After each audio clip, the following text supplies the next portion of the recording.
ഇനി ശ്രീ ശങ്കരാചാര്യരുടെ കൃതികളെ വ്യാഖ്യാനിക്കുന്ന ശങ്കര സ്തോത്രാമൃതമാണ്.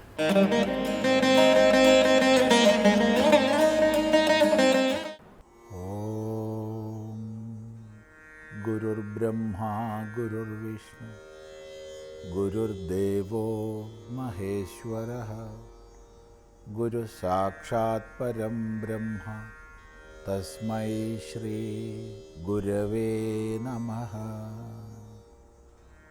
ഓം സദാശിവസമാരംഭാം ശങ്കരാചാര്യമധ്യമാം അസ്മദാചാര്യപര്യന്താം വന്ദേ ഗുരുപരമ്പരാം.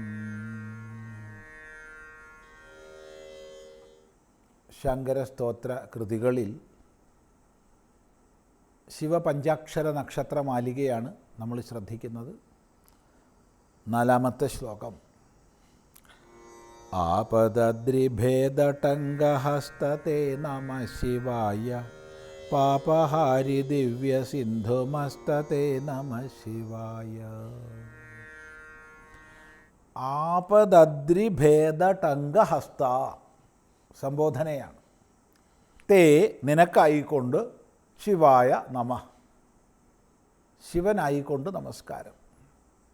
എങ്ങനെയുള്ള അവിടെയാണ് സംബോധന ചെയ്യുന്നത്. ആപദദ്രിഭേദടങ്കഹസ്ത എല്ലാവിധ ആപത്തുക്കളും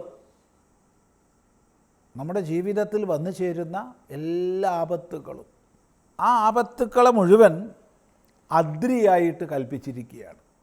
അദ്രി പർവ്വതം. അപ്പോൾ ജീവിതത്തിൽ വന്നു ചേരുന്ന എല്ലാ അപായങ്ങളും ആപത്തുക്കളുമാകുന്ന അദ്രിയെ, പർവ്വതത്തെ ഭേദിക്കുന്നതിനുള്ള, ഭേദിക്കുക, മുറിച്ച് കഷ്ണങ്ങളാക്കുക, നശിപ്പിക്കുക, അതിനുള്ള ടങ്കത്തെ, ടങ്കം കല്ലുളിയാണ്, കല്ല് കൊത്തിയെടുക്കുന്നതിനുള്ള ഉളിക്കാണ് ടങ്കം എന്ന് പറയുന്നത്. ഈ ടങ്കത്തെ, കല്ലുളിയെ ഹസ്ത കയ്യിൽ വെച്ചിട്ടുള്ളവൻ. അപ്പോൾ ആരുടെ കയ്യിലാണോ ലോകാനുഗ്രഹകരമായി ആപത്തുക്കളാകുന്ന പർവ്വതങ്ങളെ മുഴുവൻ ഭേദിക്കാനുള്ള ടങ്കമുള്ളത്, അങ്ങനെയുള്ള ശിവനായിക്കൊണ്ട് നമസ്കാരം. ഏറ്റവും വലിയ ആപത്ത് അജ്ഞാനം കാരണമുണ്ടാകുന്ന സംസാരം തന്നെയാണ്. അപ്പോൾ ഈ സംസാരക്ലേശങ്ങളാകുന്ന പർവ്വതങ്ങളെ മുഴുവൻ ഭേദിക്കുന്നവനാണ് ഭഗവാൻ. അങ്ങനെയുള്ളവനായിക്കൊണ്ട് നമസ്കാരം. നോക്കൂ. ആപദദ്രിഭേദടങ്കഹസ്തേ നമഃ ശിവായ പാപഹാരി ദിവ്യസിന്ധുമസ്തേ നമഃ ശിവായ. പാപഹാരിയായ എല്ലാ പാപങ്ങളെയും ഹരിക്കുന്നവനായ പാപഹാരി ദിവ്യസിന്ധു. സിന്ധു നദി, സമുദ്രം എന്നൊക്കെ അർത്ഥം. ഇവിടെ നദി എന്നുള്ള അർത്ഥം എടുക്കുക. അപ്പം ദിവ്യനദി, ദിവ്യനദി ഗംഗാനദിയാണ്. അപ്പോൾ എല്ലാ പാപങ്ങളെയും ഹരിക്കുന്ന, എല്ലാ പാപങ്ങളെയും ഇല്ലാതാക്കുന്ന ദിവ്യമായ ഗംഗാനദി ആരുടെ മസ്തകത്തിലുണ്ടോ, ആരുടെ മസ്തത്തിലുണ്ടോ, മസ്തം ശിരസ്, അപ്പോൾ ആരുടെ ശിരസിലാണോ എല്ലാ പാപങ്ങളെയും ഇല്ലാതാക്കുന്നവളായ ഗംഗാനദി നിലകൊള്ളുന്നത്, അങ്ങനെയുള്ളവൻ പാപഹാരി ദിവ്യസിന്ധു മസ്തൻ. ഹേ അങ്ങനെയുള്ള പരമേശ്വര, തേ നമഃ ശിവായ നിനക്കായിക്കൊണ്ട് നമസ്കാരം. തുടർന്ന് പാപദാരിണേ ലസന്നമസ്തേ നമഃ ശിവായ. പാപദാരിണേ, പാപത്തെ മുഴുവൻ ഇല്ലാതാക്കുന്നവൻ. ദാരിൻ എന്ന് പറഞ്ഞാൽ തുളയ്ക്കുന്നവൻ, ഭേദിക്കുന്നവൻ എന്നർത്ഥം. അപ്പം പാപങ്ങളെ മുഴുവൻ തുളച്ചില്ലാതാക്കുന്നവൻ.